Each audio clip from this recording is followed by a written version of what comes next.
మన ముకుందాలో Christmas and New Year offer విఏపై ఫ్లాట్ 10% తగ్గింపు. వివరాలకి సంప్రదించండి.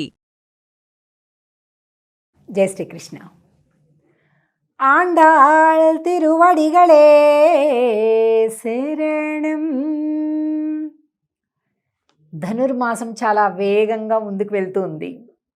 ఈవేళ అలా ఇలా చూస్తూనే 13వ పాసురంలోకి వచ్చేసాం మనం. 13. ఈరోజు పాసురంలో గోపికలందరూ కూడా ఒక 2 వర్గాలుగా చీలిపోయారండి. 2 పార్టీలు. ఒక పార్టీ అంటుంది పదండి కృష్ణనామాన్ని పలుకుదామంటుంది ఒక పార్టీ. ఇంకొక పార్టీ వాళ్ళు అంటారు ఏమిటి కృష్ణుడండి ఇంత సతాయిస్తున్నాడు, ఇంత ఏడిపిస్తున్నాడు, మనం బాధపడితే తాను బాధపడేటటువంటి రాముడి నామం చెప్దాము అంటున్నారు వాళ్ళు. అయ్యో మనం ఉన్నది కృష్ణుడి కాలం కదా, మనం కృష్ణుడి సొత్తు కదా, మనం కృష్ణుడి నామం పాడాలి కదా అంటారు వీళ్ళు.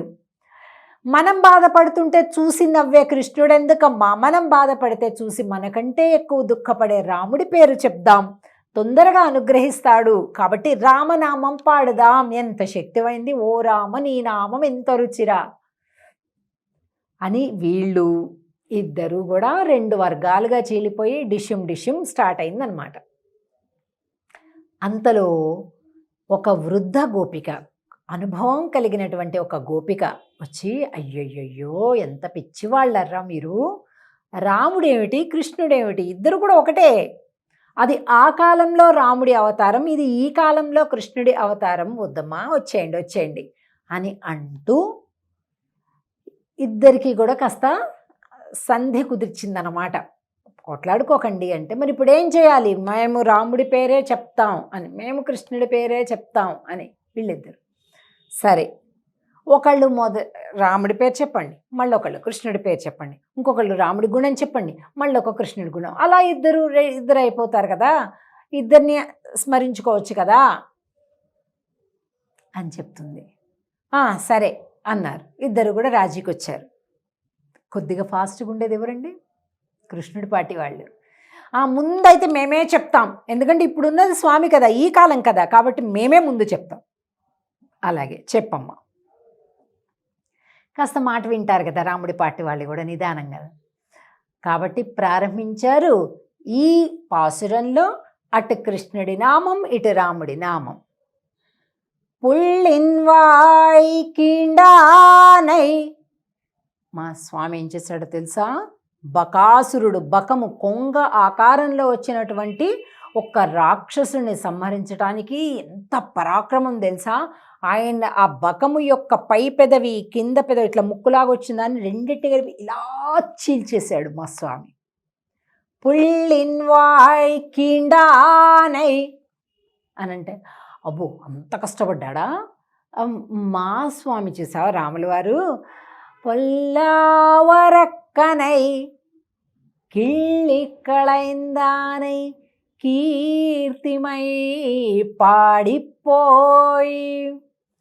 పైలోకాలు కింద లోకాలు అన్ని దేవలోకాలలోని దేవతలను కూడా గడగడగడగడలాడించినటువంటి రావణాసురుడు మామూలుడా 10 తలలున్నాయి. 10 తలల రావణాసురుణ్ణి మా స్వామి ఏం చేశాడు, ఆ తలల్ని ఇలా గిల్లేశాడు. మనం కనుక పచ్చిమిరకాయ తొడిమలు కనుక టక్మని తీసేస్తాం చూసారా, అంత సులువుగా మా స్వామి టప్ప తీసేశాడు తన తలలన్నీ కూడా. మీ స్వామి ఒక్క కొంగని సంహరించడానికి బలమంతా చూపించాల్సి వచ్చింది. మా స్వామి దేవతల పైన కూడా ఆధిపత్యం కలిగినటువంటి రావణాసురుడు 10 తలలను కూడా గిల్లిపారేశాడు అంతే. అంత సులభంగా ఏమన్నా జరిగిందండి, కాదు కదా. రామరావణ యుద్ధం చాలా కష్టానికి అయింది. కానీ అలా చెప్పటం లేదు వీళ్ళు, చాలా సింపుల్. మా స్వామికి అవన్నీ చాలా చిన్న విషయాలు అంటున్నారనమాట. మంచి విషయాలనండి, మంచి విషయాలు చేయడంలో కానీ వినడంలో కానీ ఆలోచించడంలో కానీ స్పర్ధ అంటారు. స్పర్ధ బాగుంటుంది, దానివల్ల ఏంటంటే సంతోషం కలుగుతుంది. చెడు విషయాలలోని స్పర్ధ, చెడు ఫలితాల కోసం స్పర్ధ మనిషిని నాశనం చేస్తుంది. మంచి విషయాల కోసం స్పర్ధ బాగు చేస్తుంది కదండి. అందుకే స్పర్ధయా వర్ధతే విద్య అంటారు. స్పర్ధ వల్ల విద్య పెరుగుతుంది, జ్ఞానం పెరుగుతుంది. But it should be healthy competition. మనం ఇంకా బాగా చేయాలి, పక్కవాడిని పాడు చేయాలి అని కాకుండా మనం ఇంకా బాగా ఎలా చేయగలం అని ఆలోచించాలి. ఎప్పుడైనా జీవితంలోని ఆనందానికి మొదటి మెట్టు పక్కవాడితో పోల్చుకోకపోవడం. మనకేం పనండి? నీ దేహం నీది, నీ కడుపు నీది, నీ కళ్ళు నీవి, నీ ఆరోగ్యం నీది, నీ రుచి నీది, నీ ఇష్టం నీది. దానికి పొదస్తమానం వాళ్ళ ఇల్లు బాగుంది, వీళ్ళ ఇంటీరియర్స్ బాగున్నాయి, వాళ్ళ జ్యువెలరీ బాగుంది, వాళ్ళ కారు బాగుంది, అది ఎండ్లెస్. అలాగా అంతం అనేటటువంటి లేనటువంటి వాటిని మనం పోల్చుకోవటం, బాధపడడం, ఇదంతా కూడా శుద్ధ దండగైనటువంటి విషయం అన్నమాట. కాబట్టి వీళ్ళ యొక్క స్పర్ధ ఇప్పుడు ఏదైతే ఉందో ఇది మంచి విషయంలో. నువ్వు స్వామి యొక్క ఒక గుణం చెప్తావా, నేను 2 గుణాలు చెప్తా, నువ్వు 3 చెప్తావా, నేను 4 చెప్తా, అలా ఉందన్నమాట. కాబట్టి మనకు కూడా వినడానికి, అన్వయించడానికి చాలా బాగుంటుందన్నమాట.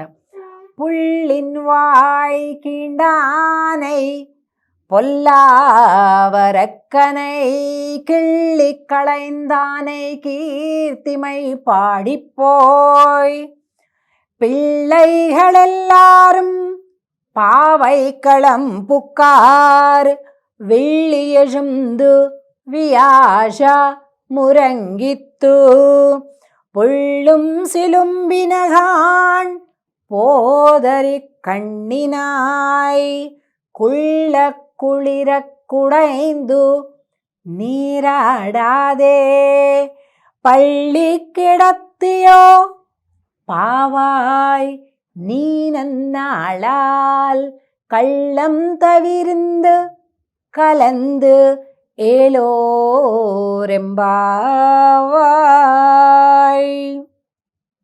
పిల్లలు ఎల్లారం పావై కళం పుక్కార్. అమ్మా, అందరం కూడా వ్రతస్థలాన్ని చేరిపోయాం.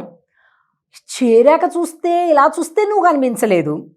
పుళ్ళుం సిలుంబిన కానీ పక్షులన్నీ కూస్తున్నాయి కదా, 6వ పాశ్రంలో చెప్పారు, మళ్ళీ 13వ పాశ్రంలో పుళ్ళు పక్షులు కూస్తున్నాయని. పోదు అరి కಣ್ಣಿన అబ్బాయి ఏమి నేత్ర సౌందర్యం కలిగిన దానివి తల్లి అంటున్నారు. ఎక్కడైనా సరే నేత్ర సౌందర్యం చెప్పారు అంటే అర్థం ఏమిటో తెలిసినా అండి? చాలా గొప్ప జ్ఞానవంతురాలు అని అర్థం అనమాట. కళ్ళు జ్ఞానానికి సూచిక. అందుకే అంటే మనకి నిజాలు తెలియడం లేదు కదా, సినిమాల్లో చూసిందే అట్లాగా మనం కొంత ఊహించుకోగలుగుతున్నాం. ఎవరైనా ఋషులు శపించాలంటే వాళ్ళ యొక్క తీక్ష్ణమైనటువంటి దృష్టితోటి ఇలా చూడగానే అవి ఇంకొక శాపం తగిలిపోవడం, ఒక జంతువుగా మారిపోవడం, ఇలాంటివన్నీ కూడా చూస్తూ ఉంటాం కదా జానపద సినిమాలలో. అది నిజం. అంటే నేత్రాలకు ఆ శక్తి ఉంటుందన్నమాట. ఎందుకంటే తపస్సు చేత వాళ్ళు చేసినటువంటి తపోబలం, మంత్రబలం చేత ఉంటుందన్నమాట, జ్ఞాన బలం చేత. అలాగా కళ్ళ గురించి శాస్త్ర భాషలో ఎక్కడొచ్చినా సరే జ్ఞానం గురించి చెప్పినట్లు లెక్క అనమాట. కుళ్ళ కుళిర కుడైందు నీరాడాదే, చల్లటి నీటిలో స్నానం చేద్దాం రామ్మ. పళ్ళికిడత్తియో పావాయిని నన్నాళాల్. పావాయి, నువ్వు ఒక పతివ్రత స్త్రీవి కదా, కృష్ణ నామం తప్ప మరొక నామాన్ని మేము ఇంత చెప్పినా కూడా రాముడి పేరు కూడా వద్దంటావు. అలాంటి పతివ్రత, ధర్మం కలిగినటువంటి దానివి. పళ్ళికిడత్తియో, పడుకొని వింటున్నావా మేము చెప్పే మాటలన్నీ? లేవచ్చు కదమ్మా రామ్మ అంటున్నారు. ఈ పాశ్రంలో ఆండాళ్ గోష్ఠి లోపల నిద్రించేటటువంటి గోపికని ఈరోజు ఇంకొక గోపికని, ఈ గోపికని నిద్ర మేలుకొలుపుతున్నారన్నమాట. అలాగా ఆండాళ్ తల్లి మిగిలిన తన స్నేహితురాళ్ళందరితోటి కలిపి అందరినీ కలుపుకొని తిరుప్పావై వ్రతాన్ని చేస్తుంది. ఆ వ్రతాన్ని మనందరం కూడా అనుభవిస్తున్నాం. ముందుకెళ్దాం. జై శ్రీకృష్ణ.